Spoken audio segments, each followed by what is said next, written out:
Hello, everyone, and welcome to Sonic Comic Chaos. I'm your host, Silver1, and joining me as always is my co-host, Ian Waffles. Ian, say hi. Hello. Now, at the time that we're recording this, Halloween has just passed. And Ian, I think you know what that means. It's time to get spooky. Oh no! It's Christmas, baby! Jingle bells, Batman smells, Robin laid an egg. I don't want to hear it from any of you. Oh, you can't start celebrating Christmas till the day after Thanksgiving, motherfuckers. Okay? Oh, what? Because we need to make room for all those great Thanksgiving songs and all those great Thanksgiving decorations and all those great Thanksgiving specials? No, I don't want to hear it. Thanksgiving is the Christmas pregame. Therefore, it falls in the Christmas season. The Christmas season is at least 2 months. It is November 1st through December 31st. That period. I'm drawing a line in the sand. I don't think I've heard you this impassionate since Pregnant Tales. What about peanut butter Snickers? And peanut butter Snickers. It's very rarely actually about Sonic that I get this impression. I'm not, but anyway, hi everyone, welcome. So today we have a bit of a special show for you guys. So you see, we've been working our way through the Archie Sonic. We've been working our way up to the when Flynn takes over. We're getting close. However, the gun that I keep on my desk was looking more and more enticing. So we decided that we had to take some steps back. Should I cut that out? Is that inappropriate? It's not appropriate. That's why it's great. I know, but is it like? It was fucking dark, bro. You need to talk. The hog's getting to you. Anyway, what are we talking about? We're talking about Robotnik. Robotnik, let's go. What issues are we starting on? Because you said you actually read a bunch of ahead before it, right? I read 71 through 78, aka Sonic Archives, volumes 19 and 20. I guess we're just leaving in the gun thing. Yeah. If Shadow would do it, so yeah. So we're gonna be talking about that, and for those of you reading along at home, we talked about this last time, but we kind of misrepresented it because I think we said 72 through 75. So if you want to pause this, add it to your watch later, go and read those real quick if you're reading along with us. If not, if you've already read it or you haven't, but you just listen regardless, you just keep listening. But before we get into any of that, well, we still have listeners. We need to return to Ian and Ace read your comments. Now, I had some people giving me some shit over my peanut butter Snickers.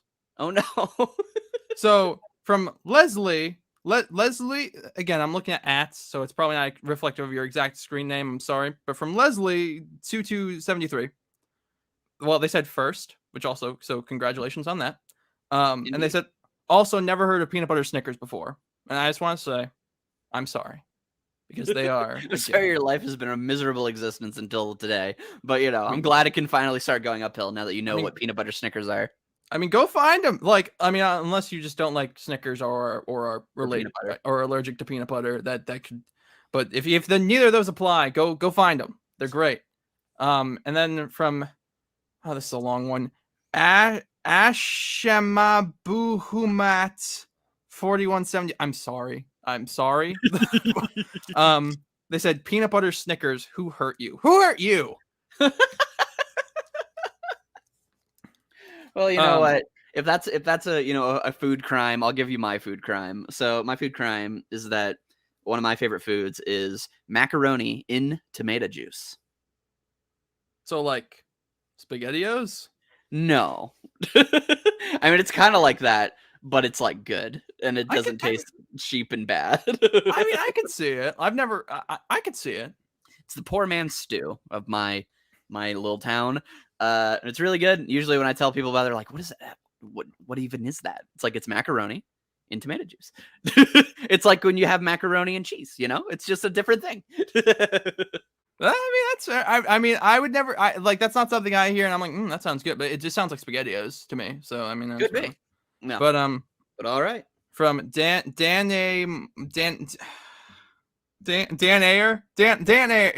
Fuck it. I think it's Dan Ayer. 3925. They commented at 3454 of one of the End of the Future episode, when I was like, hey, why are they sending the king back in time? They couldn't have found just like a guy or a soldier. They commented, speaking of soldier, where's Antoine in these future stories? Did he retire in those 25 years? And There's a lot of characters. There's a lot of characters you could ask, like, what are they doing? Yeah. Well, we meet Bunny and Antoine's stupid kids in 30 years later, but let's not get ahead of ourselves. And then from Bowser Breaker 2515 on the Good, the Bad, and the Ugly episode, people complain about this arc all the time, but I don't think it's that bad. There's some more great Stephen Butler artwork, and even if it is very wordy, at least it isn't over too quickly. Also, seeing Shadow and Metal Sonic is always cool. I feel like the fact that it isn't over too quickly is part of the problem. I feel like I would appreciate if it was over. I was gonna say that's definitely what we don't like about it, but I guess they're just like more appreciating it from just like a like it's not that bad, and I'm like, no, it is. So but I will say I 100% agree on the artwork, and seeing Shadow and Metal Sonic, especially seeing them like fight each other, yeah, that's pretty cool. Like, oh yeah, no, I like the art. I just think I don't need to look at that art in a really shitty story. Yeah, that's fair. And Stephen Butler's done better stories, as we will actually be getting to. So, oh yeah, so yeah, I guess we should just say, just kicking open the door. This was such a breath of fresh air. It's genuinely just fucking cool. That's the thing, right? Is that I remember, because I had been kind of putting off rereading this just because I was doing other shit. Yeah. And it's because I remember, like, oh yeah, Robotnik 75, like him coming back, like that was cool, but I don't think much of it. You know, it's not like when I'm thinking about like my favorite Archie Sonic stories, I think about this one. And to be fair, it still doesn't quite reach those heights, but it's really fun. There's a lot of really fun stuff. Man, is it really cool? It is really cool. Yeah.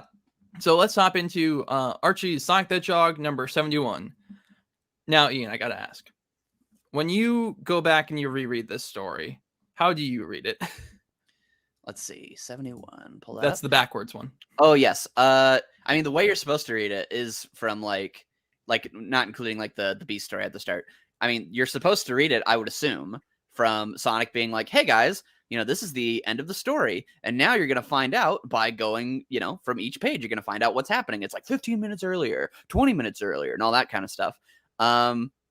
But it's still really confusing and bad. And if you do it the other way, which is you start at the very end, that also doesn't work, because the way it works if you start at the end is you see a satellite firing, and then it says, hey, minutes earlier, and it says it shows the satellite charging, and then you're supposed to go to the last page. So that clearly can't be how you're supposed to read it. So yeah. No matter what, it's fucking terrible. Normally when I would go back and reread this, I would read it like I would try and start from the end, and I would like read it in chunks, and I would usually be able to manage pretty okay. But this time, because I know what's happening, I tried reading it like the intended way, I guess. Yes. Yes, that's fine. Probably because I already know what's happening. If I didn't, it's nonsense. Although it doesn't actually start with our main story. It starts with a backup, which is kind of kicking off the backups that we'll see throughout this story, which is Tails and Amy Rose in the beginning. Yeah, I mean, we could probably just touch on all these little backstory issues if you want all at once, because I kind of have a similar overall opinion of them. We kind of can't, because they're interwoven throughout the story. Well, what do you mean? I mean when shit hits the fan and Robotnik. Well, I mean, like what they're talking about. The context really doesn't matter. I think it kind of matters. I don't know. It's just telling you about the history of the world and then of the war. You know, it doesn't really matter when they're explaining it, I guess. I mean, okay, fine, Ian. Give your overall opinion on the I think it's really, really cool. It's pretty cool, yeah. Yeah, here's the thing. You know, for all as weird as Archie is, like, I like all the weird stuff. Like, I really, really love like this like cool like cartoon animal like war arc where we just talk about like their evolution. Of course, you know, the echidnas, you know, it's Ken Pender's story, so it's like the first greatest life ever created and maybe ever created is the echidnas because they're badass and I love them. And and you just go around and you get all these cool little stories about like, oh, like the Alexander Acorn and like the death of the son of like one of his grandson or whatever. Just all these different things that like are just cool, and like I don't think like the narration's too wordy, like because it's a history lesson. I just think the art's really good too. So I like genuinely really like all the backstory stuff. I don't know about you. I agree. Did you have any of them like stood out to you that you liked learning about? I always think back to the one where the dumbass kid's like he shoots him. Yeah, the kid gets shot by a real gun. It's awesome, dude. Like that's what I love about the comic. It just does not pull any punches. Especially yeah. Go ahead. When the two are like meeting in secret and they get caught and they get fucking beheaded. They get their fucking head snapped off. It's amazing. And they show the bodies dropping and it's like, holy shit. Yeah, it's intense. It's awesome. So I like, and this is the stuff that I feel like when people talk about like Archie Sonic's weird, you know, like they never talk about this stuff. This is the stuff, bro. And it's crazy. And I dig it. I think it's great. I agree. I guess just to give a brief recap, They just go like, hey, the echidnas showed up and they were really cool and other civilizations weren't as cool. But then one day there was a cool guy and he became king of the first kingdom and he united all the Mobians together and he was really cool. Yes, and that's why it's the Acorn lineage or whatever. Which, by the way, I do like the idea that, you know, because the Acorn Kingdom is pretty shitty, but I do like that it started out as just like a guy who was like, hey, here's an idea. And they're like, dude, you led us to this like really cool thing. Let's just make you like in charge. And so like that just, you know, and that spiraled obviously from there. But I do like that from like, because and I've seen like people who like, you know, really don't like Ken and obviously really don't like the Acorns. They try to like frame it as like, oh, but they probably like fucked over the history books and made it seem like they were cool. It's like, guys, why can't it literally just be that in the beginning a bunch of people got together to make a thing? Like, I don't think that's too complicated. I think it just is what it is, you know. Which and also I think is a good contrast. I like the idea of people came together and then obviously eventually politics got injected into that, and now we're where we are today, where like Sonic is like going against the king and they have all these little internal fighting and all these different things. So I really like that contrast, and I think it's like a cool thing. I agree. But so then we get into our A story because we're going backwards, you see. It's very very clever. So one line from this that's always stood out to me is Sally's line when she sees Sonic's new design, which is, but I still don't understand how your appearance changed. I mean, your eyes have turned green. Your shoes have buckles now. I fucking hate this comic. All right, so here's where we get to like the actual like bullshit. So this whole issue, for the people who don't know, is entirely about like justifying how Sonic goes from classic Sonic design to his modern design. And instead of just changing his design, which they will do with Tails and Knuckles, where they'll give them colored eyes, but you know, instead of just doing that, they decided they needed to have a reason for it. So it can't just be that Sonic got new shoes and then his eyes are just colored now because we want to draw him that way. No. Instead, it's an entire backwards storytelling thing where there is just talking for a billion years about how there's a fucking laser that's going to shoot Sonic and blow up the world. And he's got to absorb into a Chaos Emerald. And it's all backwards and it's all fucking nonsense. And then Sonic transforms into like 50 different things. And then by the end they go, look, he has buckles on his shoes. Kill me. I mean, I thought it was pretty fun. Tell me why. I don't know. Again, I think just because I've read this before, like I skipped a lot of the narration for this. That's the problem. That's your problem. You know how to read comics. I am a foolish man, and I read what they say. Well, again, I read the narration the first time. Or even the first couple times, but this time it was like, okay. Sonic races away from its home in the city of Mobotropolis faster than he ever had dreamt possible. The Super Emerald's wild energies once have tapped into the young speedsters as a focus of greater power. And this happens, an awesome transformation occurs. Cross Mobian Earth like surface, and this is, by the way, I'm a quarter through the page. Yellow blue accelerates even faster, disturbing the tranquility of dear wood footers before undergoing another wondrous change. This time, assuming the form of being also known as Ultrasonic. If the inhabitants of the simple village located in the base of the Mount Stormtop could see the transformed guide disfigured, they would spot an ally of the weeks ago. But so swift is the Ultrasonic's move that he goes by unrecognized. The Super Emerald will continue to alter his physical structure. Read Sonic 60. So that upon reaching the superheated strength of the sand that makes up the Great Desert, our hero transforms into the unseen version of himself, Solar Sonic. All right, that's one page. Kill me. And that's every fun though. Page. Like this page looks cool. It looks cool because it's Stephen Butler and he's carrying it. Yeah, also, if you just like skim this story, it like looks really, really cool. Like I really love like the sequence where they're going through the Great Oak Slide and they're kind of like transported through the time stream and like all the paneling's golden and like it's all changed and stuff. Like it looks, this whole story looks great, but there's so much talking. I need them to stop. I've always like when I've thought of this shit, I've always thought of it's like, oh, it's like a technology suit. It's the suit he needs to do what he needs to do. I'm only just not realizing it's like a weird like Flash Quicksilver homage. It's definitely a Flash thing, right? But I mean, yeah, it's like red with a lightning bolts on it, so I assume it's a Flash thing. But like, it looks cool. It does look cool, and he also gets like a billion transformations that we never see again, which is kind of fun. It is fun. So we got Solar Sonic, Ultrasonic, which we've seen Ultrasonic before. Then he has like an ice form, he's Ecosonic, and then eventually he gets fucking shot, and then he's fine. He's got buckles. That's what I love. Is like, imagine you show up and you look like completely different, and you're like a foot taller or like 6 inches taller, and you have different colored eyes, and they're like, dude, what are those? Yeah. So also the scene where he gets hit by the beam. Do you remember when Sonic Colors Ultimate came out and there was that meme where it was like, Tails, these edibles ain't shit, and then he like that's what I thought of when I saw this page. Okay, so I have to tell you a story about this. So okay. When you download like from the Internet Archive, they have like what it was, uploaded as on the app, because they used to have an Archie app and it has all the images and they're like crisp and beautiful, like it's fully colored and all that stuff. And so it's like the original versions. But there was one page they didn't scan, which is that page where it's like the single really, really cool looking page of Sonic like warping and stuff. And so that's not in like the version that you download. And so when Lowart was reading this, he was so fucking mad. Because he's like, when did it happen? When did he change? I'm like, what do you mean? Like he changed on the page where like it shows him like warping. And he's like, what do you mean, Ian? Are you gaslighting me? And so I had to show him. And I was like, oh, they didn't give you that page. And he was even more mad because he's like, how? That's great. That's wonderful. He thought he was going insane. So the issue being backwards, he reread it like 3 times because he was so fucking pissed that he couldn't find out when he transformed. That's amazing.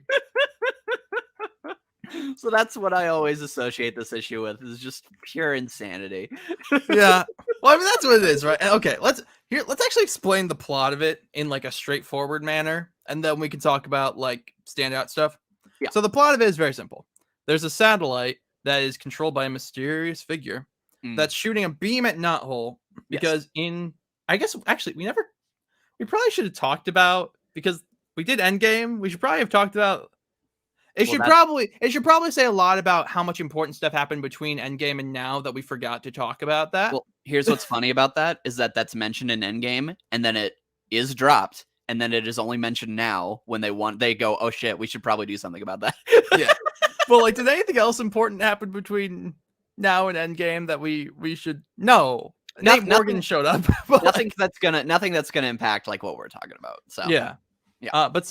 So Knothole was propelled 3 hours into the future. Yeah. How does that work? Shut up. But so there's a beam. Yeah, when they got shot by the Ultimate Annihilator from Endgame. Yeah. So it's now there's now a beam being fired by a satellite that's making it go backwards. So what's gonna happen is eventually it's gonna line back up with the rest of the planet. But then explode. If it keeps going, the world explodes. Yes. So Sonic has to strap a super emerald to his back, and super emeralds are like chaos emeralds, but like super. But super, They're not like in the games. Nate Morgan made them. They're a whole thing. Yes. And that's going to divert the beam away from Knothole, and eventually it's going to hit him, and it's going to give him green eyes. And it'll absorb into the emerald. Yes. Saving everybody. Whatever. Okay, so a couple things. First of all, what was Robotnik's plan here? To kill everyone, I think. Was just to blow up the world? Yeah, that's what he does, bro. Do you know who this man is? He already did that once. Yes, but I feel like he would have, if that was the plan, he would have revealed himself first. He would have done what he does later first and then done it. Well, what I think is funny is that he thought this was just like a good test, like to see if they could beat this. Like this was he figured this was well within their ability to solve, which I think is very funny. Really? Is that explicitly said anywhere? Because he says the reason I did the satellite stuff is that I wanted to test your prowess and like see if you would be worthy of facing me. Because remember, if he's Robotnik, he could just go to another planet and fight more Sonics. So as far as he's concerned, this could have just been one where like, oh, this Sonic just fucking sucks, and then he dies. All right, whatever, next one. Oh, yeah, interesting. So like, yeah, because the yeah, well, I mean, we'll get to it, but Robotnik is very different from any incarnation of Eggman or Robotnik you ever know, because he fucking won, and not just like Sad AM won, where it's like he 99% won, or Forces won, or no, like he like actually won. But we'll get to it. 2, what happened to the Super Emeralds? Like they aren't mentioned again after this, right? I think it just like blew up. Well, but there's more, right? Well, you said he made one, right? Nate Morgan made the Super Emeralds, period. Okay, well then, yeah, he probably just didn't make more. He says, "Behold, one of the few Super Emeralds left on the globe. Now it's our only hope." Oh, fuck it, who cares? But they never come up again. So, but yeah, so okay, there's one part where Sonic and Sally get into Knothole, and they see everyone moving backwards, and that's fun. I really like Sonic and Sally's banter throughout this whole thing. Yeah. And there's one part where they're trying to escape Knothole, and Sonic just becomes the Flash. He does the vibraty molecules thingy. Yes, that's fun. Which he does one other time, but yeah, that's one of his powers that we just like have to assume he can't do anymore because it's too overpowered. I like to think he can do it. He just like chooses not to and or forgot. I mean, to be fair, the next time he does it, like he like does it one time to get through a wall, and he's like, "I'm fucking out, man." So like, I guess it's just like a thing that like barely even matters anyway. Like you can't do anything super helpful with it. Yeah. But anyway, that was issue 71. I think it's fun. It is. I think it is a fun skim. It is a miserable read, if that makes sense. That's fair. I would agree. Yeah. Stephen Butler continues to make Sally hot. Moving on. Next. So anyway, Archie Sonic the Hedgehog issue number 72. 72. iRobotnik. Yes. So like iCarly, from which it is named. Huh. Never really thought about that. Yeah. In one of the director's commentary, Steven Hillenberg from SpongeBob, he says, like, when we were working on iCarly, we were thinking back to our favorite comics, and Sonic the Hedgehog was one of them. And iRobotnik, that really stuck in my head as like a thing that, it's like I, but like a name. So we did iCarly. Is that true? No. She just fucking lied to you and made it. Well, first of all, I knew you were lying when you said Steven Hillenberg. I know. That was the twist that made you go, well, maybe this is half true. So Sonic's here, and apparently Tails was also. Holy shit! Actually, wait. Okay, so the first time I read these this morning out of my copies of Sonic Archives. Yeah. But the version I'm looking at now is in a totally legitimate legal website. Huh? And the scans aren't very good quality, but I'm looking at it now, and I think Tails might not have blue eyes here. Hold on. He does. You can see him. Wait. Enhance. Yeah, I can see him. They're blue. Okay, they're a lot less pronounced blue than they are in Sonic Archives. Okay, interesting. Regardless, yeah, it's or very blue here. Maybe I'm insane. But my joke was simply going to be that, like, maybe I guess Tails was also hit by an Ultimate Annihilator beam because and Amy wasn't. Yeah. Although later on, I don't know if it's this issue or the next one. There's like a misprint where Amy has pink eyes, and I think that actually goes pretty hard. Oh, that's cool. Okay.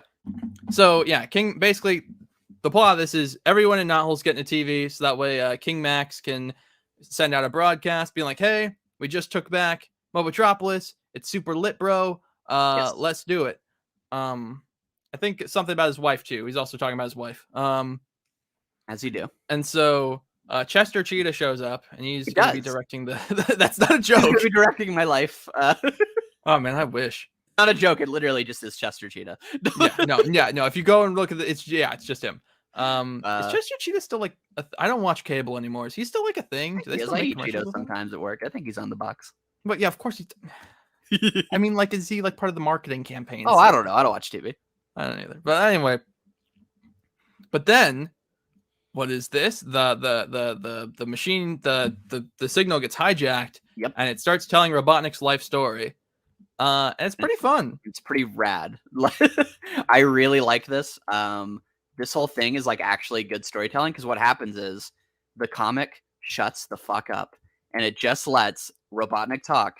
And throughout all of like his little backstory, where, mind you, it's him telling his version of his backstory. So like he's very like pompous, and he's like, "Oh, those fucking furries, you know, those stupid little animal people, had to put them in their place. They're stupid idiots." Like, you know, like he's doing all that stuff. Or he's like, "Oh, that foolish King Max, he's a big dummy."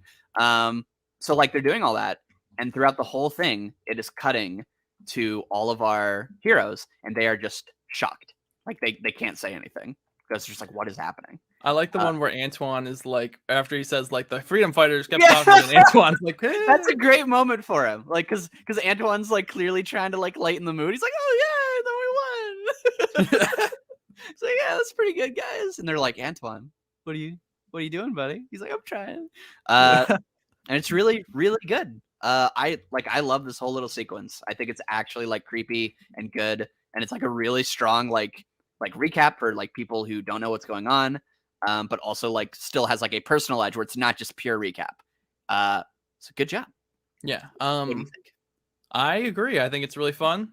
I also think, in hindsight, it's pretty obvious the Robotnik twist, because he just randomly talks about this one-off story where he got sent to another dimension. But I mean, that's not a problem. It's just like a fun thing I noticed, because the first time I read this, I had not, like I've said in the past, I started with Endgame, so I hadn't read the Robotnik story. So for me, like, this might as well have been like noise. It might have been like, yeah, okay, he did that thing too. Yeah, exactly. Like, well, and I think I still think like if you're just reading it, like your brain's instantly going to be like, "Oh yeah, of course they brought Robotnik back. Duh. Like, why would he be dead?" You know? So I don't think there's any like I really don't think anyone would just assume, "Oh, like obviously it's Robotnik. Obviously they're going to bring the Eggman but a robot back." Yeah, obviously, like he's gonna be the main bad guy. Duh. Like that's obviously like no one's gonna think that. So it's like a cool hidden in plain sight thing, because it really plays with like your just understanding of like how a story would go. You know? Yeah. So I really like it. And then I love afterwards, Sonic goes, "No way, this is what Sally's dad wanted to tell us." You fucking think? Like, I love the idea that like Sonic's like that, like it got to like the halfway point of this, and Sonic's going like, "Wait a minute." Well, you know what it is? Sonic is me. This is like whenever when I was a kid, I really liked Shadow the Hedgehog, and I was playing at my friend's house, and so I told my mom to go buy Shadow the Hedgehog, and she went there, and the guy, being, you know, he was a cool guy. He was like, "Oh, your son loves Sonic. Well, you know what? You should get him this mega collection. It has all these games and all this stuff." So she was like, "Oh, okay, yeah." And so she buys that. She brings it to me, and I play the first 3 levels of Sonic 3 and Knuckles up to Hydrosity, and then my brain goes, dun. This isn't Shadow the Hedgehog. Real story. So I am. That's amazing. Now, granted, I was like 10 or younger, but still. 10 is pretty old for that to be. Yeah. So, you know, me and Sonic were the same person. We're both fucking dumbasses. So I relate. I have a somewhat similar story. Do you remember the first time you realized that handheld gaming fucking sucked? No. So when did that happen? I remember. So the first handheld gaming device I got was a PlayStation Portable. But eventually I got a DS, right? And now the thing about the PlayStation Portable, and I'm gonna say its whole name every time I address it, is that the games were still like legal name, somewhat console quality. Like probably not, but at least to like my like 6-year-old brain, they were. I don't know, it was like, it might have been a little older than 6, probably like 7 or whatever. So like I was playing like the Ben 10 games on there. It's like, oh yeah, I'm moving in like 3 dimensions, and it's got like 3D graphics. That's cool. Yeah. But then eventually I got a DS, and I got Ben 10 Alien Force Vilgax Attacks for the DS. And now all the commercials for the game were for the console version, right? So I'm thinking like, I got this new DS for Christmas. I got this new Ben 10 game for Christmas. Let's fucking go. And it's like a side scroller, and it doesn't have cutscenes. And like for some reason, Upchuck was in it, even though Cannonbolt was the one in all the commercials. And I was like, "What the fuck is this?" This betrayal stuck in your mind, man. It did. I mean, listen, Mom, if you're listening to this, I know you're not. Please, I really hope you're not. Please don't. The gun thing was a joke. No. I still did play the shit out of it because that's what you did when you were a kid. You appreciated what you fucking got. But I'm just saying that is. So anyway, Sonic the Hedgehog. Sonic's like, okay, I gotta go figure out what's going on with the television. So talk to my cable provider and see what the fuck is up with my package. And there's actually a really sweet moment with Sonic and his parents where he's like, I agree. The line I really like is, I got so used to being Robotnik's enemy that somewhere along I forgot how to be your son. That is like way past over. And they go, way past, son, way past. Way past. They're cool too. And then they have this really nice like silent panel where he just kind of walks out of the house and he's still very clearly like unnerved. It's actually really good. Like it's a really nice scene because like it actually like feels like it doesn't just feel like the plot's moving. It feels like a human moment for Sonic where it's like, okay, that's really freaky what I just saw. And he's very clearly thinking like Robotnik just might be back, obviously. So he's like, hey guys, like I just want to make it clear, like, I love you, I'm sorry. So like it's this really nice moment of like uncertainty, and then they obviously reveal, oh, it's Robotnik, he's back, there he is. Well, and one thing that's nice about it is, I don't know if this is what they were intending, but obviously, like, as kids get older, they drift away from their parents. They start getting involved in their own stuff and they don't see their parents as much. And sometimes it can create a rift. And I like that this is, I think one of my favorite things about comics is it takes ordinary situations and makes them extraordinary.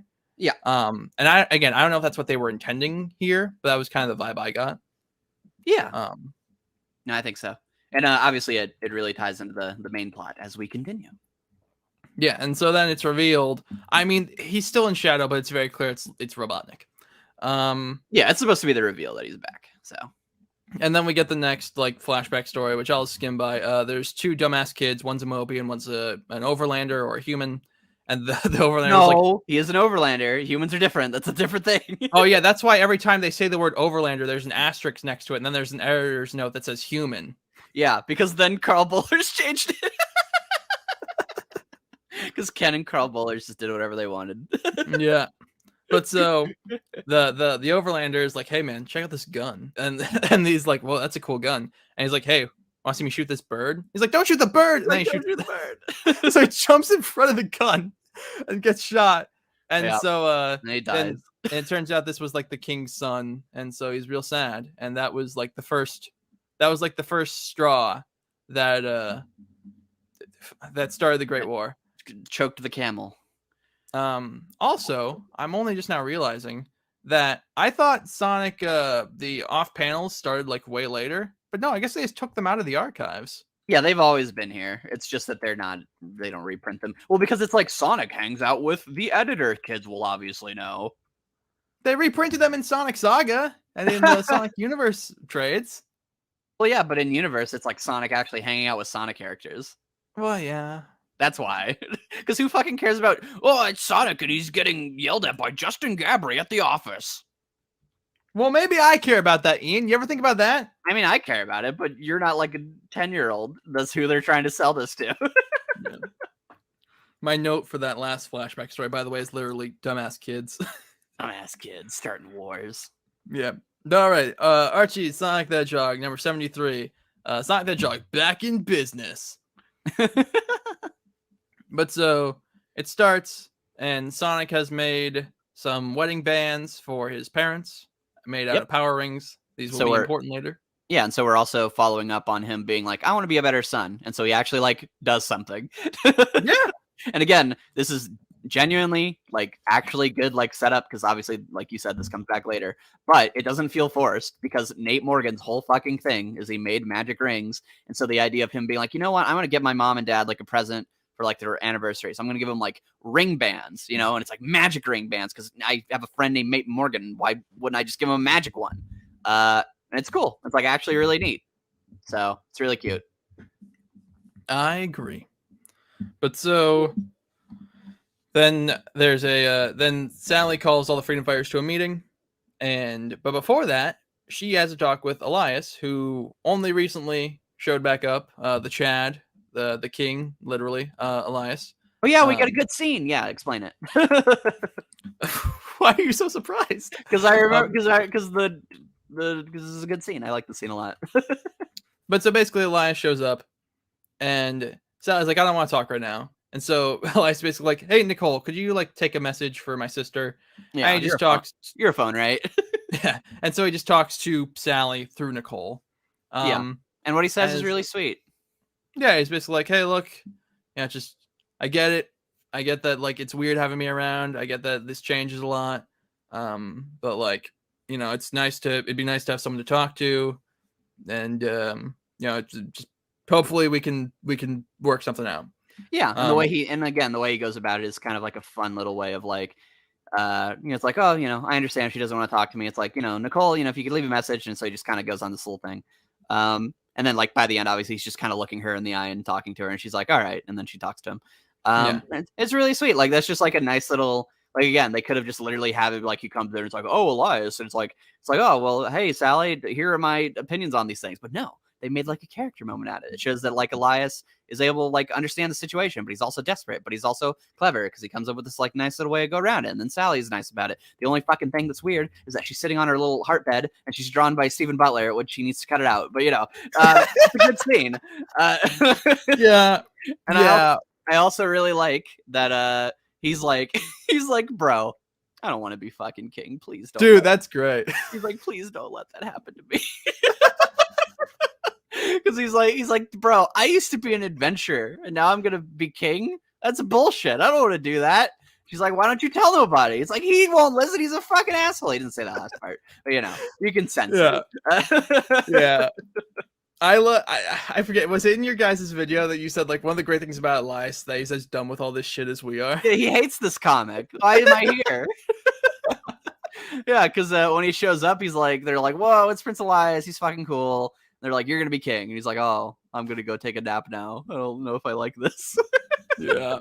And then later he just fucking bails. And then he gets a wife and a kid. He's like, I'm going to live in the forest. Yeah. So Elias is cool. But yeah, do you have anything else to say about this scene? No, it's really nice. Well, because again, it establishes like the major tension between them is that Sally had always assumed she would inherit the kingdom, that she would become the ruler. And now suddenly it's just like, nope, never mind. Like your entire future, throw that shit out the window.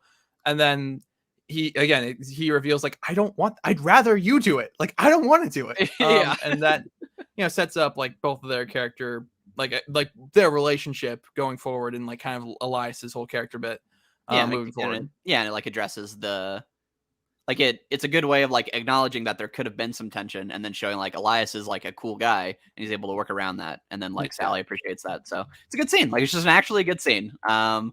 So yeah. And I guess I've never thought about this, but like, yeah, generally the way most like stories would do this like plot is Elias would come in and he would be like an asshole and he'd be like, hell yeah, I'm going to take over the throne. Like, sorry, sis. But no, they didn't do that. And that's or if he was gonna talk to her, he would just come in and be like, "Hey, what's going on?" And it would be a little awkward, and then he would just like exposit at her, and she'd be like, "Oh, okay, well, I guess that's how you feel." But yeah, good. Then the freedom fighters have their meeting, and I like it because it's just a bunch of children, like they're just sitting on Sally's bedroom floor, like crisscross applesauce. Yeah, like there's these little moments like this throughout the comic that like. They're not like character moments where like characters are talking, but it's just like a nice little detail of like, again, you could have had them just like standing around talking and being like, we are having a meeting, but it's kind of cute that they just like go to Sally's room. And they just kind of sit down. Like even Nate Morgan's there, grandpa's here. And like and again, they do like a nice little recap. And then on the right side of the page, they slowly show all of the satellites converging. And like, I feel like, again, this is like a good version of recap. Where it's like, hey, remember all those random things that were happening? And then as they're kind of piecing it together, the satellite itself is piecing together until we get to the ending. If you want to go into that. Yeah, I will say I did kind of skim these next couple pages just because it's like, yeah, I get all that stuff. Oh yeah. Like, yeah, and it's still recap and it's still like pretty wordy, but I think like this is a better use of it. Oh yeah, and like the characters are all still fun and they're written in character, so like it's nice. Like it's a better version of a recap. Yeah, but so then there's a scene where they fuck up Sonic's speech bubble. Oh really? Because Nicole goes like, we're updating the thing. There was another satellite activation happened 45 minutes ago, and Sonic goes, where did it activate? And his speech bubble is written like it's like a robotic speech bubble, like a lightning bolt. because I assume they didn't realize this wasn't Nicole still talking. Oopsie poopsies. But still, that's still a great scene because he's like, where? And she goes, not whole. Yes. And so, and then we actually get a really it's like, whoa, the comic just shut the fuck up, and it let the emotions do its thing. So explain what happens. yeah. So he's like, so she's like, the satellite activated over not whole village, and so Sonic just hauls ass. Yeah. And we get a whole page that doesn't have any dialogue until the last panel, which is just him going like, hey, anyone here? And it's just a scene of him going to everyone's houses and checking, and like everyone's gone. Yeah. And he's like kind of panicking a little, like, you know, this isn't funny. This isn't funny. And he's like fucking pissed. Yeah. And then it just cuts to Robotnik laughing as Sonic is just like obviously like distraught. He's just like, fuck Sonic.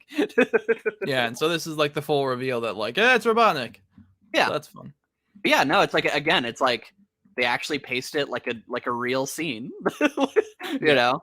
And again, not in like a patronizing way of like, oh, they actually did the bare minimum, but like, no, they made a real scene out of this that like you feel like the idea of like, it's like, where is it at? Not whole village. And then it just silently like shows like, you know, Robotnik orbital platform, fully operational, run.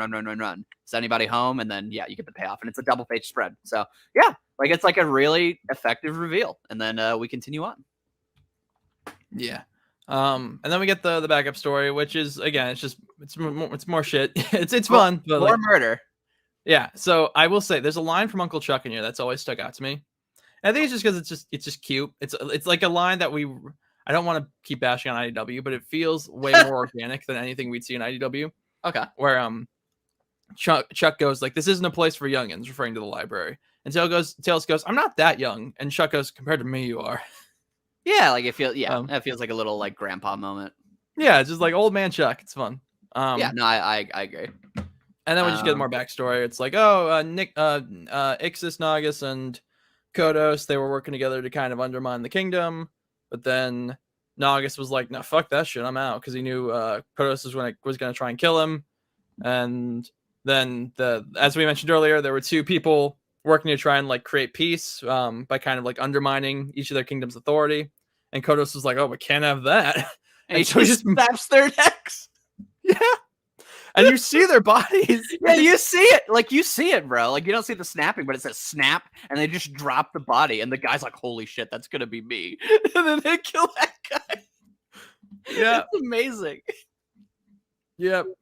But so, yeah, that's that issue. That was fun. But, my note for that literally just says, Jesus Christ. I know, dude. Nobody ever talks about that shit when they talk about Archie Sonic. Yeah. Okay, so Archie, Sonic the Hedgehog number 74, Above and Beyond. So I like this opening part where Sonic goes, Knothole's gone. And it's this big like opening, like dramatic, like full page reveal. And then Max. And then Max goes, explain yourself, Sonic. What do you mean by such a cryptic statement? And I like to think, what do you mean by such a cryptic statement? Is Max's way of just going, cut the bullshit. like, what do you mean? Well, it's just because he's old man righty, so he's like, explain yourself, Sonic. What do you mean by such a cryptic statement? I like it, but I like the idea. I mean, I think it's just funny. Again, I just like the idea. It's like, Knothole's gone. Like, yeah, Sonic, and also he's just wrong because Knothole's not gone. The people in Knothole are gone. He's like, Sonic, please clarify for the class. It's like when it's like when you go to the teacher and you say, hey, can I go to the bathroom? And they go, I don't know. Can you? And you go, fuck off. Give me the hall pass. But so then he explains like, oh yeah, no, everyone's gone. And we get, wow, Archie Sonic sucks because he's just an authoritarian bootlicker for the Kingdom of Acorn. Right, Ian? Uh-huh. So anyway, completely unrelated to that. So then Sonic goes against the Kingdom of Acorn. Yeah, so then we have a whole scene of him like telling off the king and being like, no, I'm not gonna do what you say. And so then we have Max tells Sally, like, go talk some sense into him. And she tries, and Sonic's like, nope. And so Sonic just goes to like a trash pile to try and this'll help. What is he trying to do even? Like, did he at this rate, I think that he knows they're in space, right? So yeah, I don't know. Maybe he's gonna try to find a spaceship and like Robotnik stuff. I guess. Which, I mean, to be fair, they then find a spaceship. So, Yeah, no, I mean that makes sense. yeah. But so then, so Nate Morgan and not Sally and Amy stay behind, and Sonic tries to go like, Sally, you stay behind too. But there's a lot of really cute and really great like Sonic and Sally stuff in this scene. Yeah, like it's good. At first, Sonic thinks that Sally. Oh, we forgot to mention Rotor fucked off. He went to the Arctic to try and find his parents, so he's not here. But so the rest of the Freedom Fighters show up, and Sonic first thinks that they're there to try and like stop him or talk him out of it. Yeah, and so he starts to go like, if you think you're gonna talk me out of this, like Sally goes like, we're here to help, and he goes like, if you think you're gonna talk me out of this, I'm not. Wait, what? There's just some stuff between Sonic and Sally where she's like, yeah, we're your friends, we're gonna help you. And there's part where Sonic goes like, okay, Sally, you stay behind. We don't want your dad to get mad at you. And she goes, I'm going, Sonic. That's my real decree. You've already broken one given by my father, so don't push your luck. Yeah, it's a good moment. Yeah, it's cute. Yeah, that's a good little thing. So they're like, okay, we're trying to go into space to do this rescue mission, but like, we still want to be environmentally conscious. So we're gonna have Dulcie throw us into space. Yeah, he goes, unfortunately, you will have to rely on fossil fuels to make the balanced journey, but we do what we can. Yeah, but then they're like, nope, dragon power, let's go. Yeah. And then did I mention Amy's pink eyes? I like them, they look cool. But anyway. Oh yeah, I see what you mean. They're still in this version too. And then they go to space, they get in the spaceship, there's a bunch of garbage floating around, and they're surrounded by SWAT bots. They fight them, it's fun. Oh yeah, and like when they show up too, like there's a really cool scene of like the giant ones. Oh yeah, the shadow bots. Yes, and those look really cool. And then Robotnik shows himself, and he's great. Like just his yes, is like come now, Hedgehog. Can't you at least take a moment to welcome me back from the dead? How rude! Didn't your parents teach you any manners? and he bitch slaps him. Yeah. And then Bunny delivers maybe the most painful punch to the face I've ever seen. I know, it's great. Like his face just folds in on itself. Yeah, and he knocks him back. And then they go into this room full of like all the roboticized people from Not Whole, and he's using them as slaves again. And Sonic's mad. And he goes, how can you say that I've done something wrong? Why, look at all the new jobs I've created. But so then and then we get a call back to Endgame because Sally's like, damn, Sonic's pissed. Like, he's kicking the shit out of him. Yeah, and like the art's really good too. Like, he slams Robotnik into the fucking dirt. It's great. Yeah, and they're like, well, and she's like, I've never seen him like this before. And they're like, well, we have. It was when you were dead. And so then but then they're on a conveyor belt that's just spewing acid for some reason. As they do. And then it gets onto Robotnik and reveals, holy smokes, I don't believe it. It's not Robotnik. It's next issue. By the way, like I really want people to take this in because this, like, for years, like I just didn't take it in because like, oh, it's Robotnik, right? But like, guys, they show what it would look like for a man's skin to melt off his body, like it is like a gooey pile under his like legs of like his flesh. And like, again, you don't think about it because it's like, oh yeah, like it's fake, right? But like, no, they went out of their way to be like, what would that look like though if it was real, right? And it's like, and like when they show his face, he has like dead skin oozing off his fucking face. Yeah, it's awesome. Like, yeah, but so then we get the backup, which is just Robotnik and Kodos were working together because Kodos is like, hey man, wouldn't it be cool if we overthrew the kingdom like together? No, you're evil. Like, hey, I'm evil. Yeah, and Robotnik's like, hey man, wouldn't it be cool if I overthrew the kingdom without you and you were dead? So he knocks him out with a mace and throws him in a portal. Yeah, he throws him to the zone of silence. And then we get the first of like 4 different times that Robotnik will say, my kind will never stop until they destroy everything, so we have to destroy them. But yeah, so that's that. Moving on to the big event issue, Sonic the Hedgehog number 75. And we get our big first page reveal. Oh, it's so good. It is so good. It's probably like, honestly, like I love other stuff Stephen Butler will draw for Eggman later. But I do think this might be like the scariest, like not the scariest, but like the most like fucking raw Eggman image ever. Yeah. Because again, the melting skin on his face is what does it. Because like again, you don't even like you don't even think about it when you're reading. It's like, oh, okay, yeah, like whatever. But like, look at it, dude. It's like pulsating and bubbling. Like Ugh. like they they could get away with it because he's a robot. So Yeah.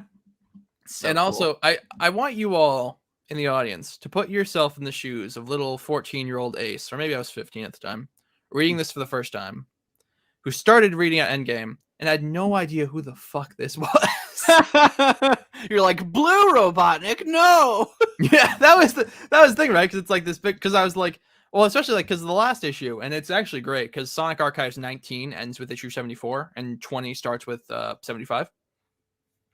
So that cliffhanger happens. They go, no, it's not Robotnik. I'm like, well, that's got to be because I know Robotnik comes back, and so who the fuck? And then this starts, and like, thankfully for the youngins who didn't read those stories, they do have a backstory of like, Robotnik was like a Robotnik who won, and he met the Prime Robotnik, and Prime Robotnik like gave him the motivation to like fight on, and so he made himself a new body, and he knew the fuck. Which is hilarious, by the way. The Robotnik, like he's like, I came to be because I was depressed, and so like Robotnik really he looked out for me, Yeah.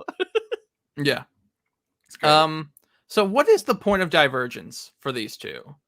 So like for like Robotnik and Robotnik. The point of divergence is that in their final fight in Endgame, instead of using like the Ultimate Annihilator, like fighting to the death, he roboticizes himself to fight Sonic, and then they kill him. And then he's like, well, I downloaded my brain into a satellite, but the satellite, like, for like if I bit it or whatever, but the satellite was like useless. So that's where, so then he just chilled there, and his Sonic saved the world. He became king, had kids, and it's like years and years and years and years in the future. And Robotnik's just chilling out in a satellite waiting to die, basically. I see. So the point of divergence is just the Endgame fight. So for all intents and purposes, this is the same guy. Yes. Which will become apparent later. But so then Sally says the dumbest thing she's ever said. Where Robotnik goes like, oh, I need to lure you away from Mobotropolis. And she goes, lure us away from home? Why do that? Why do you think, Sally? If you had to guess, like, why? Why do you think? But don't worry, because it turns out Sally actually is in Mobotropolis. If you look at the first panel of the next page. Oh yeah, there's like another squirrel girl. Yeah, like it looks like not another squirrel girl. It is Sally in a different outfit. I think this bushy tail might be hers, but it might also be someone else's. Who's to say? Who's to say? But yeah, well, and that's a really cool moment too, where they reveal all that, and then he's like, why would you do that? And then it's just a panel of like his giant grin, and he just goes, why? And then it's just a giant spread of like the city burning and people being shot at. It's pretty great, and we awesome. We meet John and Jane Doe, so that's pretty fun. Yes. But yeah, and so basically, King Acorn's like, shit's going down. We need to get out of here. He's like, I'll give you my life, Robotnik, for my kids. And he's like, that's fucking bullshit. Why don't I just take your life too? Yeah. And then he just attacks him. It's great. Man, King Acorn is not good at making deals with Robotnik, is he? No. Like between this and Sonic Adventure 2.5, like he never gets anything out of it. Or, just like allowing him to work for him in the first place. That too. But so... but again, Elias, the Chad, is able to get them out of there. So, yeah. But so yeah, then Sonic rams his head against the force field a couple more times because Robotnik has him trapped in a force field. Because I do like that it's an egg, so they set up him being the Eggman. The issue is also called "I Am the Eggman," which is kind of fun. It is called "I Am the Eggman," which is fun. Although, to my knowledge, I don't think they call him Eggman until Sonic Adventure. Till Sonic Adventure. I think I have a distinct memory of the first time. It's no, you're correct. Metal Sonic 3.0 shows up and he goes like, the Eggman ordered me to do this. So no, it's in a Sonic Super Special where it's just like basically redoing like Sonic Adventure, and there's a part where he's like, yeah, I'm gonna kick your butt, Eggman, and it's basically like the scene kind of from the game. I see. Yeah, so that's the first time it happens as far as we could find. There might be another example, but that's the one we could find. But yeah. But yeah, so Robotnik, the sadistic bastard he is, he takes Sonic's robot-sized family. He's like, look at him right here. You can get to him. He's like, hey, look at him. Yeah. And then I gotta say, I'm not a big fan of this blur effect they have on the force field for the characters. You just don't like it. It's not great. I mean, it's definitely like you could tell they did like some little blur effect, if that makes sense. Like, it doesn't feel like integrated naturally, I guess. Yeah, I know. But so then they're able to escape, but they're able to escape because Snively turns on Robotnik, and it's interesting because he goes, "Don't be fooled. That monstrosity isn't the Uncle Julian I knew and despised. After he ships the Robians back to the surface, he intends to roboticize me as well." Now that second part is true. The first part will become dramatically not true as the series goes on.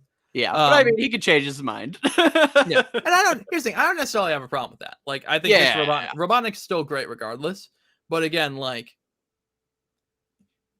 let's say for the sake of argument, this was not the case. Let's say for the sake of argument, they changed it to the real Robotnik had uploaded his consciousness into a satellite. Yeah, nothing really changes.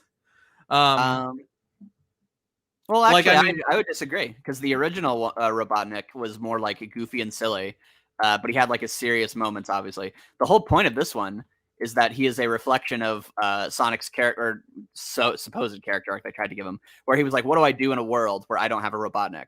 And Robotnik now lives in a world where he doesn't have a Sonic, but because he murdered his Sonic, he literally won. So it isn't like it's not like the original Robotnik where like he won, but now like these kids are causing him problems or whatever. And so he's just kind of trying to cement his hold and all these things. This Robotnik won, killed his Sonic, and he's like, I'm fucking bored. Like, I need more murder.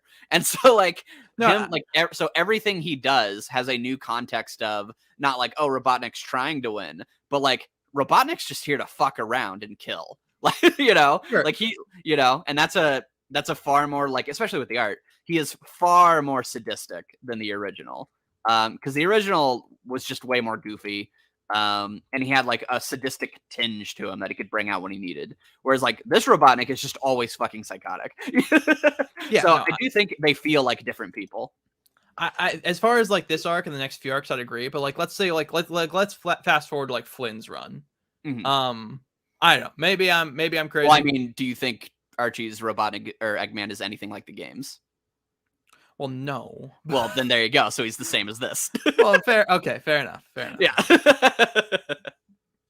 But no, it's really great. It's like a genuinely good twist. Which I really good. Like. Yeah.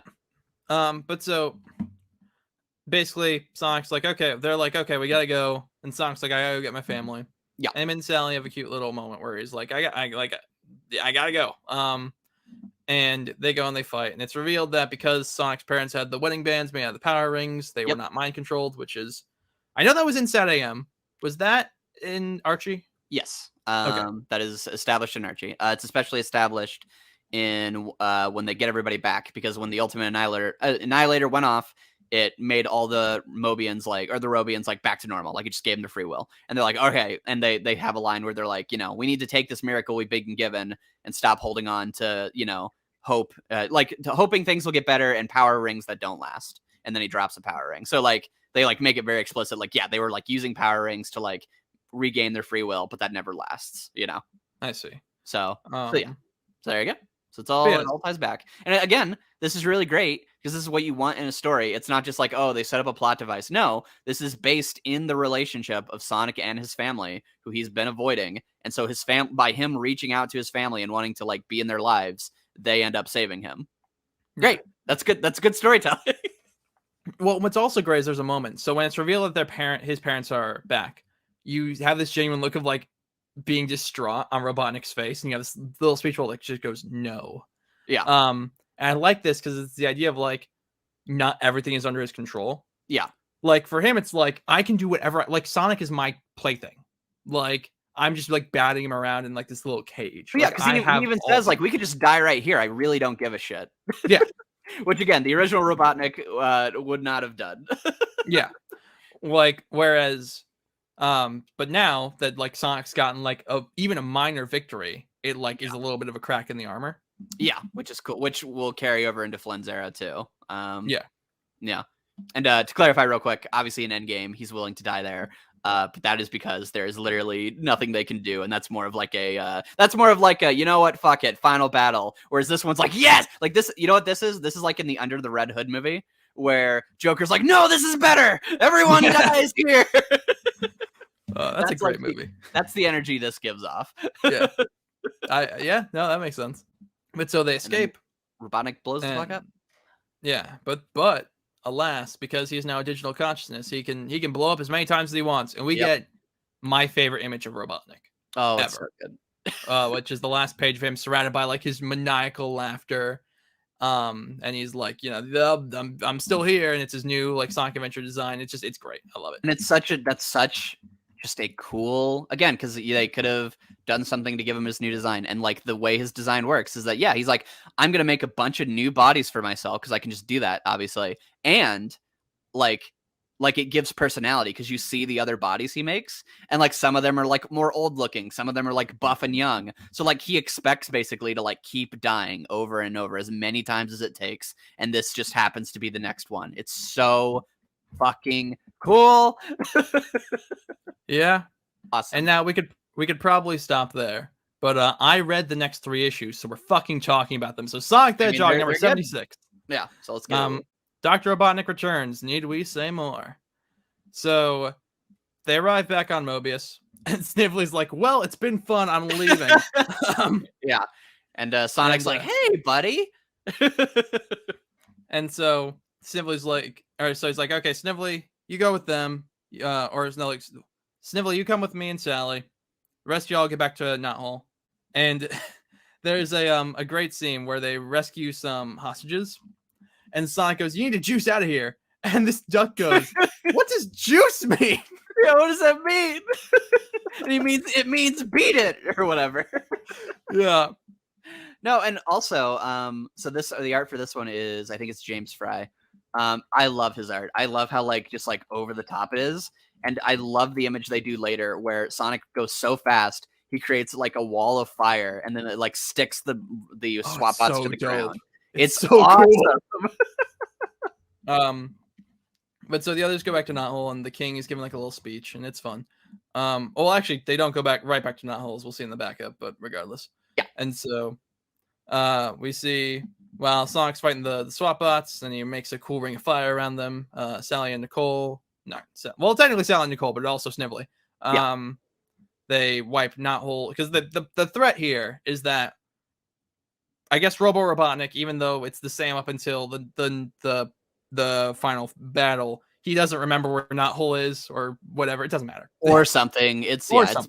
It doesn't matter. Yeah. Look, but I use Google Maps to get to my workplace every day. I could understand if after going there once, he doesn't know where to get there. Well, to be fair, he also like floated in space for like 50 years or so, or like probably like 30 because Sonic's like an adult. So like whatever, I don't care. He forgot. But so basically they're like, before he gets into the system and figures out where Knothole is, which you'd think that'd be the first thing he did. But whatever. Yeah. So he gets the first thing. Well, I think it makes sense that the first thing he does is he goes, I'm gonna fucking kill Sonic. Actually, how did he?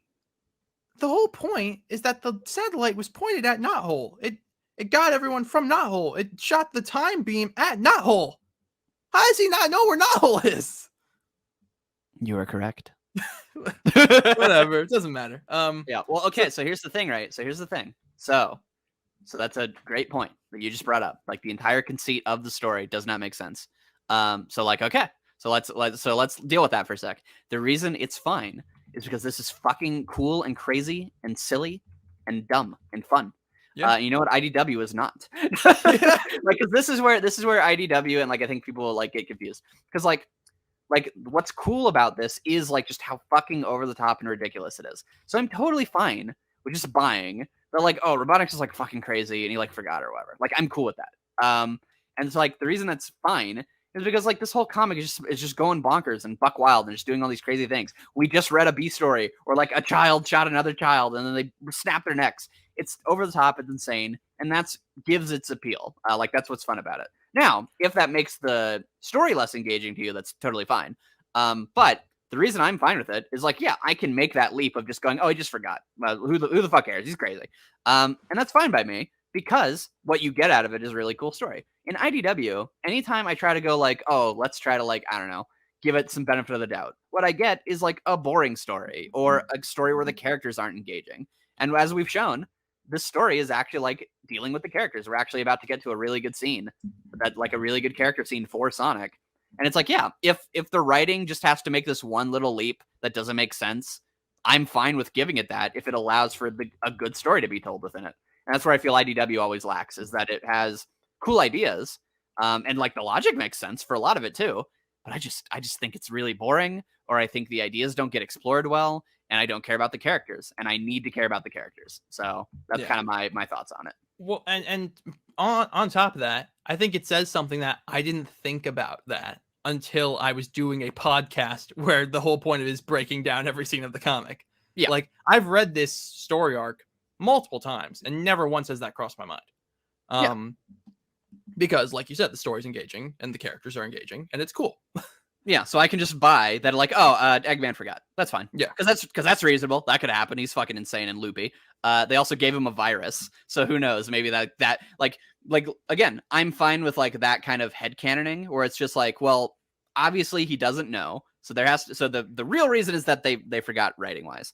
But could there be a reason in universe? And if there is, then I'm willing to give it to it if I get something good out of that in return. Because again, nothing in the story says that can't be what happens. But that's where a good story and a bad story would obviously account for that kind of thing and like build upon it. And that's where storytelling is interesting, because, you know, other things can be valued higher. Obviously, like in an anime or whatever, no one ever gets mad when like reality stretches and bends and the characters can like maybe jump really high or punch way harder in like one specific action scene, because we understand that they're exaggerating reality, right? And so I'm totally fine with exaggerating the idea of like, oh, Robotnik just like fucking forgot. That's fine. That makes sense to me. And so, yeah, so I just want to bring that up because I think storytelling conversations are interesting. It's not as cut and dry as like people try to make it. So, yes. And then we get the introduction of one of your favorite characters. Yes. Mina Mongoose. Mina. And she gets a really nice first scene. And again, it's still tied into like the character of Sonic, where he like, this little girl basically is going to run into Eggman's base. He's like, hey, we're trying to evacuate people here. And they're like, they have my mom. Like, I need to figure out what's going on. And Sonic just very bluntly is like, bro, I don't know how to tell you this. She's probably a mindless robot by now. And what I appreciate about that is it's not like the writer's just making Sonic tone deaf. It's because immediately he's like, nah, man, like I get it. Because like literally my uncle and dog just got fucking roboticized, and I probably won't be able to see them again. So like he's not saying it to be an asshole. He's saying it to be like, no, guys, like we really gotta just like go. We gotta go. Yeah. And it's a nice little scene. I like the way like he even says like, who is she? It's like, she's a survivor. You know, we gotta get her to safety. Also, she just has a really cute design. She does. I like. Mina's fun. But we will talk more about that probably when we do Heart Held Hostage. Regardless. Or maybe even when we do, she probably doesn't show up at all in Sonic Adventure. So probably when we do Heart Held Hostage. Regardless. So then Robotnik's like, time to download the not whole location, and I love the like techno organic look that Robotnik has when he has like tendrils that come out of him. Yeah, he can transform his arms into like tentacles. Yeah, looks awesome. It's awesome. And he gets a computer virus, so that's fun. And we find out. Yeah, so there you go. That tying into the B story, we find out that they're going to the library to get Jeremiah, who I didn't mention, but he's the library guy. He's the guy who they've been contextualizing all these stories around. And I love it because they don't. It'd be one thing if they're going back for Jeremiah. It's another thing because they say like, "Oh, we have to go back to get Jeremiah," and also like the stories are like the books are important. And in my notes, I just wrote, "Fuck the books." Like I get it, but come on, man. Fuck the books. Well, and also, like, so it's one thing to be like, okay, we'll grab what we can take and go, but no, Jules grabs a book off the shelf, and then Bernie goes, "Hey, how about you read a section, Jules?" And I just wrote my notes. We do not have time for this. So is that why you were like the timing's important? Because you just want to put out important. Because what the fuck are they doing? There are robots lurking around every corner. They're trying to kidnap you and turn you into robots or more robots, whatever, for the people who are already robots. Like, what the fuck? Get out! Grab this dog, man, and go! It's so funny. Oh, hey, you know what? All that defending I just did actually doesn't even matter because I just went back to the issue and he's just shooting at like the Great Forest in general, and they're just saying, "Oh, it is connecting to Knothole." Oh, I guess because knotholes. You could say that because knothole is 3 hours out of point, then it's. But how No, did no, he no. kidnap? What I'm saying is that Robotnik isn't shooting at Knothole. He is shooting at the Great Forest, and Knothole is in the Great Forest somewhere. And so they're like, oh, it is attacking that, and so therefore, because I mean, here's the thing. So basically, what I'm saying is they actually did account for this. Even if like, here's the thing. Here's like the big actually like black pill is that Okay. Robotnik not being able to find them and Knothole has never made sense No. because just fucking fly over the. They don't have fucking trees over their houses. They're just right out in the open. So like this has never made sense, but I just wanted to give the comic credit where it's due that it did account for the bullshit. It just didn't pile on it. So good on it. Yeah. It actually accounted for it. But not I mean we bring this up in our video where we're like Robotnik not being able to like just find Knothole has never made sense. Just fucking fly over the forest and you'll see a house. There it is. Or alternatively, burn down the forest. Just nuke it. Just literally shoot a nuke. Well, he doesn't want to do that because he does. He does that in Mecha Madness. Oh yeah, I guess. That's the funniest part, right? Is like when someone's like, "Oh, nuke it," it's like, "Oh, haha," they're being like over exaggerated, they're being hyperbolic. He has fucking nukes, real nukes. He could just shoot them. It's never made any sense. Anyway, what book does he read and what happens? The King Max is a dumbass and he puts Julian in charge of everything. I do. Okay, so I do like this one thing they bring up. So he brings up why he does it though, which I appreciate. Which is that so if you don't know, Nate Morgan was originally taken in by Max's dad because he was like left the Overlanders and he was going to be killed, and they were like, no, he needs help, so they took him in. And then Nate was framed. Like Nate was a good guy and he like genuinely helped the kingdom. And he was framed, so they kicked him out. So if you actually, you're going through it, like Max says, he's like, I won't let Robotnik be another Nate. Like I need to make up for that. So I actually really do like that it genuinely came from a place of like no, like I let a human go or an Overlander go last time. And they were innocent. They were a good person. No, I need to make up for that and help another one of his kind. So I do like that it was based in like a genuine sense of like mercy and like trying to right a wrong. It was a bad decision, but I like the fact that they have a character here who's just clearly Hershey, but like 30 years in the past. Are you saying all cats look the same? No. She's a skunk. But yeah, no. So I that's just like one thing. Like again, this is why I actually really like these little backstories because like again, you wouldn't really expect the comic to kind of go into this much detail because you would just kind of be like, oh, like we knew that he got taken in and then he betrayed them. It's like, okay, like whatever. They just showed him mercy. But I actually do like that we're actually elaborating on this in like some really interesting ways. So yeah, like I really like these tales of the Great War. Yes, I agree. But all right.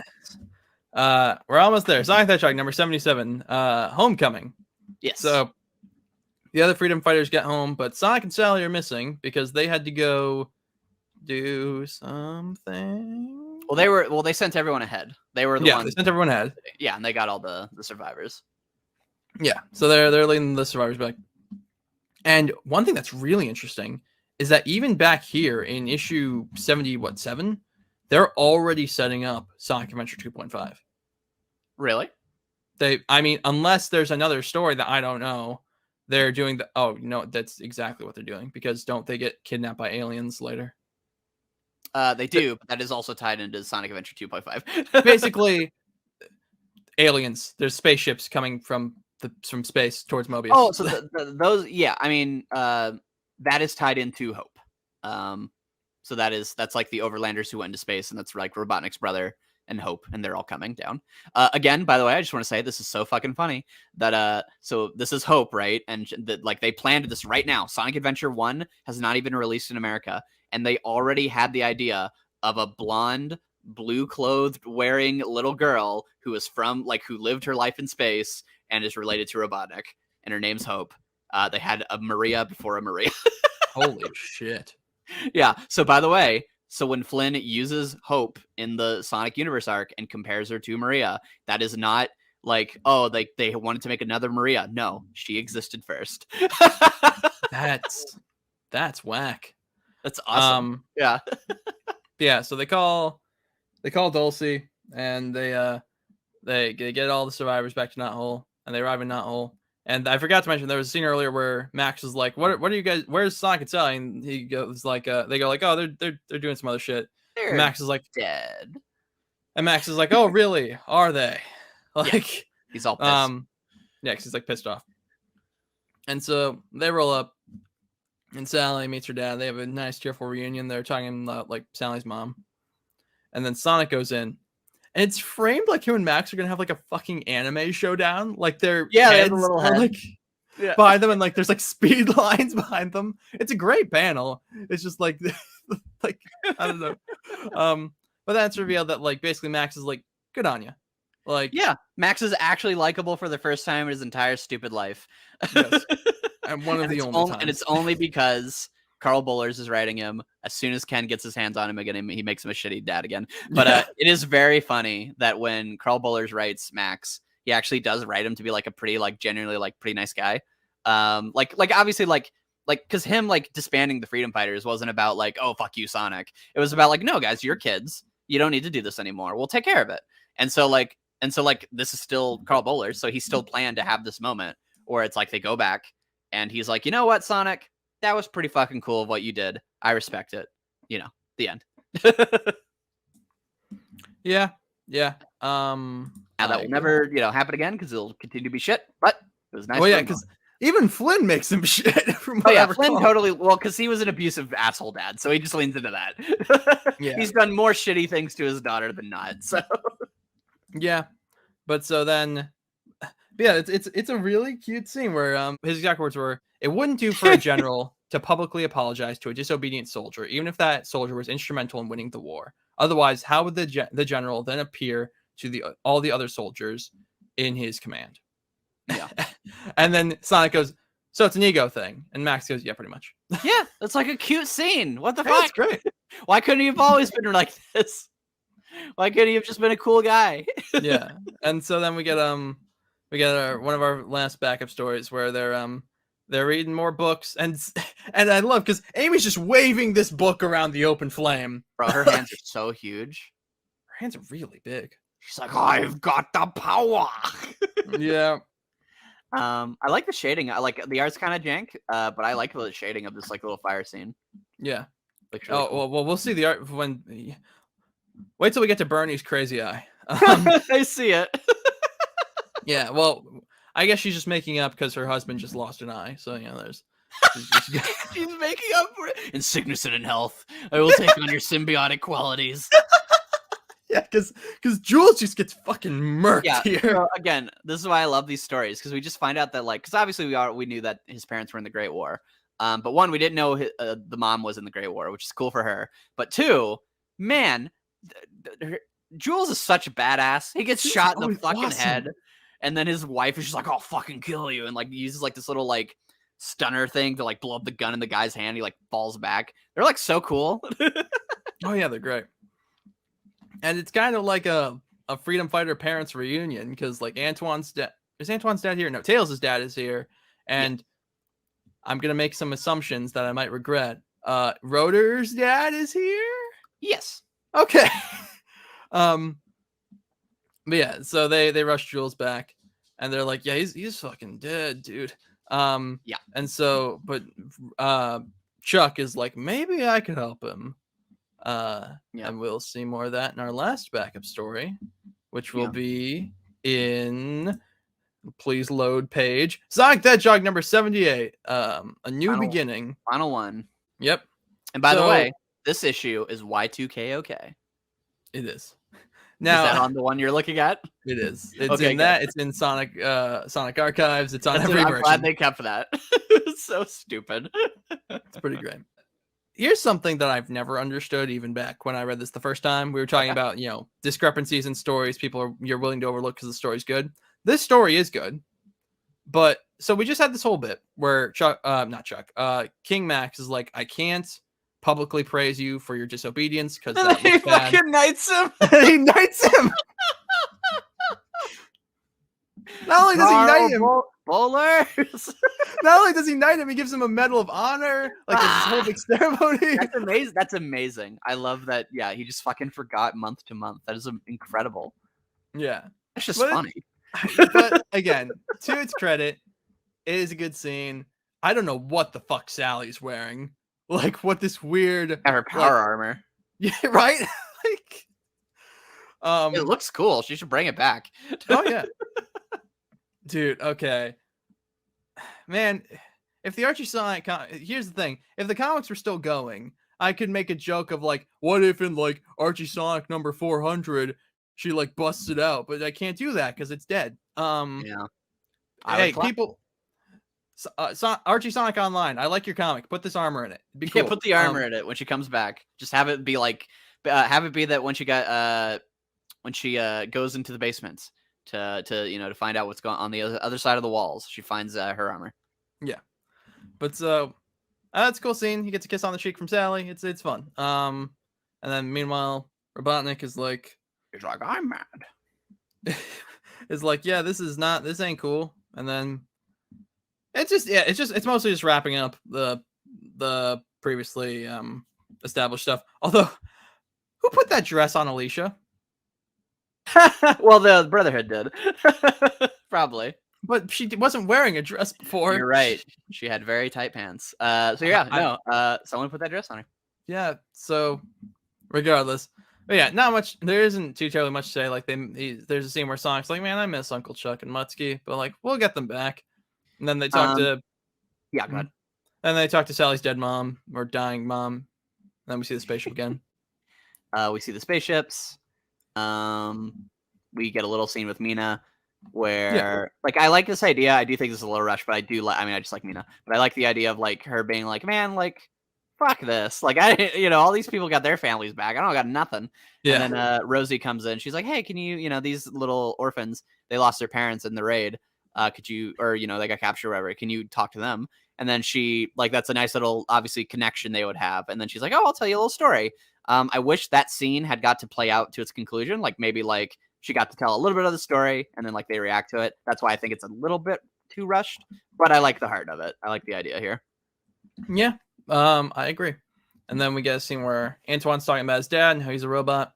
Yes. And then, hey, Ian, remember how much we hated Jeffrey in Endgame? More so you than me, but like we can all agree Jeffrey sucks at that point. Now he's like, hey, what's up? Yeah, he's a cool guy now. Sonic shake hands. There's a cute little moment with Antoine where Antoine's like, I salute you. He's like, oh, that's cool. Can you call me Sir Sonic from now on? He's like, I will thoroughly rejecting that notion. Yeah. And then Sonic goes, yay, Sir Sonic. Yeah. And so Elias overhears they're talking about Sally's mom, well, his mom too. And they're like, yeah, she's got like a week left. So that's unfortunate. Tune in next month. Yeah. And then what does Robotnik find? He finds a new power source which he can use to enslave all of Mobius. Something that will wreak chaos, if you will. But that's a story for another time. That's a tale for another time. Yeah. And then real quick, just sorry, on. No, I was gonna say, do you want to finish the final Tales of the Great War? Yeah, it's the Chuck throws his brother in the roboticizer and it makes him all robot-y. And Julian is like, hey man, like, are you sure you want to give up being the king scientist? Like, are you sure? Like, yeah. I do genuinely have the line where, because you could tell he's doing the thing where it's like, no, you could totally do it, knowing that he's already so destroyed. Like, yeah. Like this line where it's like, nonsense, Sir Charles, you're more than capable. Like, I don't know, something about that's just great. No, I mean, I love Robotnik in these because, like, I also love that he like set up the fight between his people because he's like, they're not going to play fair, and he was right. But but then like they actually accounted for this. And he's like, ah, shit. So like, I just like all that, and then I also love that you also see like Robotnik's monkey cons in the background. His fucking eye has been gouged out and his arms ripped off and has like things splashed. Oh my god! I have never noticed that. Yeah, so that's Monkey Con. He's being fucking brutalized and he's just awake the whole time. But sucks to suck. That's awesome. It is awesome. You can tell Spaz drew it too, because it doesn't look anything like the rest of the issue. Yeah. But yeah, no, that's Monkey Con. That's what he went through. Holy shit! No wonder he wants to murder Robotnik later. Yeah. But yeah, and then we see like Jules is just like sitting in their house, and he's just comatose. Like he's just on a chair, he's just like sitting there. Yeah. And yeah, it's rough. Rough And buddy. that's it. Yeah, the end, and they all lived happily ever after. Yeah. But yeah, Blue streak. yeah, Speeds cool, by. speeds by. But yeah, it's a cool. Again, it's really cool to watch. Like again, I just appreciate that. Like, because I've never like loved Uncle Chuck or anything. I think he's good in the show. What?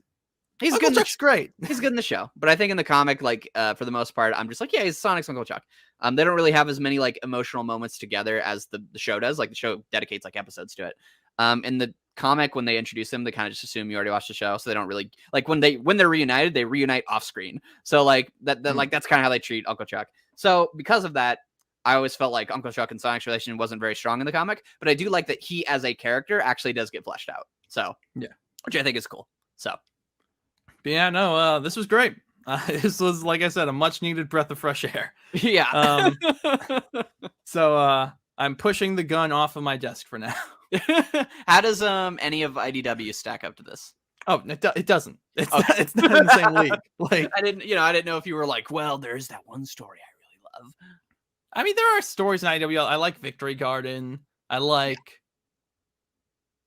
So anyway, so Ian, you were supposed to laugh. The joke was that I couldn't think of another IDW. It was very funny and clever. I thought it was cute because you're like, I like the Silver story. Yeah. Well, there's other... You're supposed to yes and me. You're my co-host. And you. All right. Anyway, no, this is good. This was fun. It's a fun story. The next when we return, we'll be back to doing the kind of our normal flow. I don't know what the next story is, but it'll be like what issue? Ian, you had the insane idea to do all of them. I was gonna say we could just get through Ian, it. that will be a 3-hour episode if we do that. Like we can't. Well, maybe we won't do that. It'll probably be like the next 4 episodes. Okay, because the next big thing is like the wedding, right? And then after that, it's Metal Sonic Troopers. Yeah. Okay, so wedding, then Metal Sonic Troopers, and then we'll be in Flynn, then we'll be in Scourge. So oh, good. Woo. All right, and then man. the next throwback will probably be Sonic Adventure. So come back to that. But until then, have a happy holidays, everyone. Yeah. But you can find me on Twitter at Soros01. You can find me here at Soros1. If you haven't subscribed, please do like the show. Share us with your friends. If you know anyone who likes Sonic or likes Sonic comics, point them our way. And if you know anyone who doesn't like Sonic, just play them one of the episodes where it takes us like 20 minutes to start talking about Sonic. And so then by the time they get to the Sonic stuff, they'll already be hooked by our magnetic personalities. Yes. But anyway, Ian, plug your stuff. I'm Ian Waffles. You can find me at Ian Waffles on YouTube and Twitter. And if you want more Archie Sonic content where I'm literally analyzing and reviewing every single piece of Archie Sonic, you can go to Low Arts channel where we have a giant series. We're actually about to release the 8-hour cut of like all the combined first 4 issues that cover everything up to early Flynn, so that it's like basically like here's all the stuff before the good shit in a video. You can watch that and then you're good. You can just jump to Archie. So we're going to be uploading that probably. I mean, by the time this is up, it might be out. So definitely look into that. Yeah. And alrighty, yeah, come back next time. But until then, take care, everyone. Bye. Bye.